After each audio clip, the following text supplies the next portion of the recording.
தப்பா சொன்னா தலைமையில அடி. ஓகேவா? ஓகே. 1ல இருந்து 10க்குள்ள ஒரு நம்பர் சொல்லுங்க. ஃபர்ஸ்ட் 5. சாம் 7. அபிஷேக் 3. 3. ஓகே. சோ இப்போ 3ல இருந்து ஆரம்பிக்கலாம். அபிஷேக்ல இருந்து ஆரம்பிக்கலாம். First question. நான் ஒரு தாராளமுள்ள பெண். நான் ரூத்திற்கு தாயாக இருந்தேன். பெண்ணுல எஸ்தர் தான். அடுத்து சாம் என்ன நம்பர் சொன்னீங்க? நான் சூரியனை நிறுத்த செய்தேன். எங்கள் மக்கள் கானான் நாட்டை வெற்றி கொண்டார்கள். மோசே. தப்பு. 5. நான் ஒரு நபியின் தாயாக இருக்க ஆசீர்வதிக்கப்பட்டேன். என் மகன் மிகப்பெரியதொரு முன்னோடியாக இருந்தார். ஐயோ இது மரியா இல்லையா பாலைவனத்துல?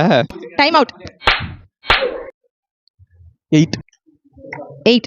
நான் இயேசுவை சிலுவையில் அறைந்தேன். பிறகு உண்மையை உணர்ந்தேன். இவரு அந்த அந்த இவரு பிலாத். 4. நான் பீதோனில் வளர்ந்தேன். ஆனால் என் மக்கள் அடிமைகளாக இருந்தார்கள். கடவுள் என்னை அவர்களை விடுவிக்க அழைத்தார். நான் யார்? மோசே. கரெக்ட். 1. நான் ஒரு ராஜாவாக இருந்தேன். சிறு வயதில் ஒரு பெரும் ராட்சசனை ஒரு கல்லால் வீழ்த்தினேன். தாவீது.